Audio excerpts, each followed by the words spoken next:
Então, Bhaktisiddhanta Vaibhava, né? De Bhaktivinoda Swami.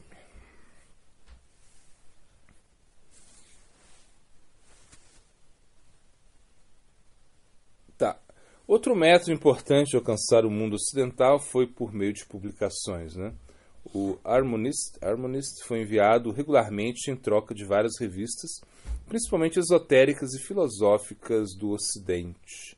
Por ordem de Srila Saraswati Prabhupada Thakur, o ensaio O Princípio Erótico e a Pura Devoção, composto sob sua orientação por Bhakti Sudhakara Prabhu e publicado pela primeira vez, né, foi impresso como um livreto enviado por todo o mundo para muitas bibliotecas, políticos, líderes religiosos e intelectuais. Né.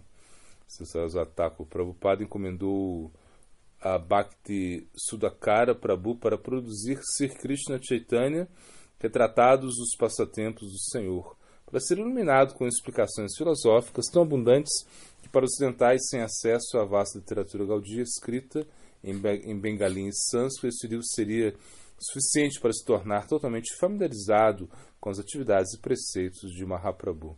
O próprio Saraswati Thakur foi autor de algumas publicações em inglês e imaginou muitas outras voltadas especialmente para leitores ocidentais. Né? Aí, o Sri Krishna Chaitanya deveria estar em 3 volumes, dos quais apenas o primeiro, um grande volume, cobrindo os primeiros passatempos de Mahaprabhu, foi publicado naquela época. O volume 2 foi escrito, mas não foi publicado até o século XIX. Até o século XXI. Né? O volume 3 nunca foi escrito. Com o advento da consciência de Krishna no Ocidente, Srila Bhaktisiddhanta Saraswati Thakur lamentou que os bengalis fossem tão avessos à verdade que, mesmo embora vários ocidentais a tenham aceitado, os bengalis estavam ansiosos por múltiplas preocupações para adotá-la. Ele às vezes expressou o desejo de passar pessoalmente 10 anos, né, no Ocidente, mas também disse que não estava disposto a isso porque sua presença era necessária na Índia. De fato, enquanto alcançava o Ocidente, ele simultaneamente enfatizou a importância da pregação na Índia, dizendo que seus discípulos que se um dia a população mundial viesse aos pés de Srimad Mahaprabhu, eles olhariam para a Índia como a pátria de sua vida devocional, e por isso a Índia deve ser espiritualmente revivida para desempenhar com competência o seu dever para dar orientação espiritual para toda a humanidade. Né? Então, Bharatavarsha.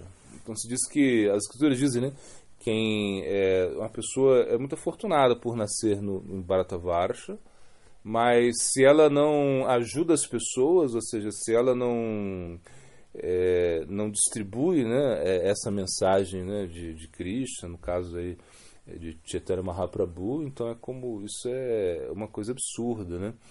E claro, e para fazer isso, né, você tem que praticar. Então, Prabhupada Bhaktisiddhanta, ele via isso, né, que os próprios indianos, né, os bengalis mesmo, eles não estavam aceitando, né, a mensagem, né, de Mahaprabhu, ou seja, de uma maneira séria, né?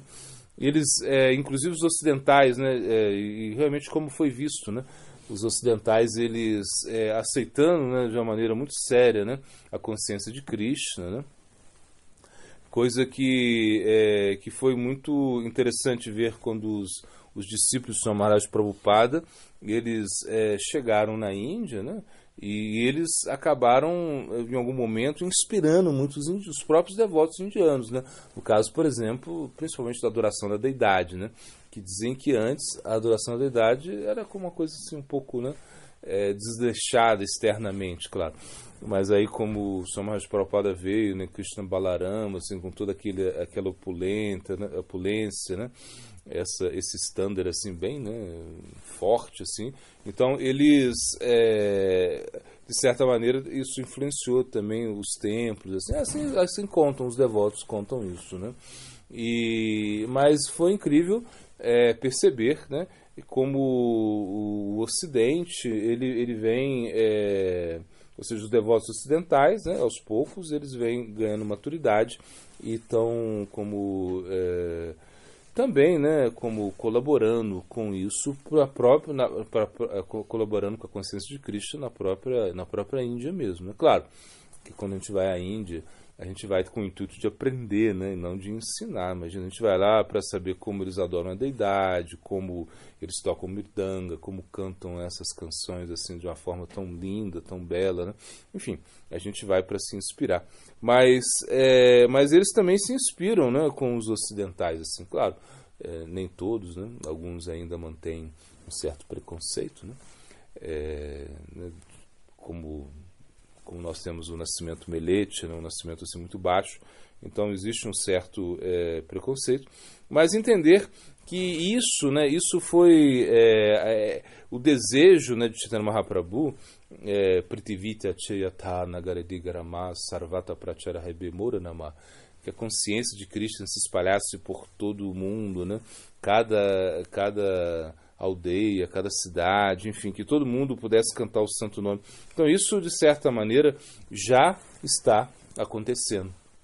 A gente vê aqui em Vrindavan, né? Quem diria, né? Baipendi, aqui no Bananal, sei lá, no Gamarra, aqui, uma coisa assim muito distante. Temos consciência de Krishna aqui, né? A gente tem uma representação da consciência de Krishna, uma embaixada de Bharatavarsha, ou seja, uma embaixada dos preceitos de Prabhupada Bhaktisiddhanta. O que Prabhupada Bhaktisiddhanta queria, né? Era isso, que a consciência de Krishna chegasse em todos os locais. Então ele fez muito esforço, né, para que isso fosse possível, né? A gente viu, né, mandando publicações, né, para todas as partes do mundo, né, para os políticos, para as bibliotecas, né? Então é uma coisa incrível, né, o que o próprio Bhaktisiddhanta fez. E também esse desejo dele de estar 10 anos no Ocidente, né? Ele disse que precisaria de 10 anos, né, para que a consciência de Krishna pudesse ser estabelecida. Mas também, que a gente viu no texto, pensava também que realmente ele tinha que estar na Índia, ele tinha que fortalecer a consciência de Krishna na Índia mesmo, para que quando os ocidentais viessem à Índia pudessem realmente entender que ali a devoção era o seu berço da devoção estava ali, né?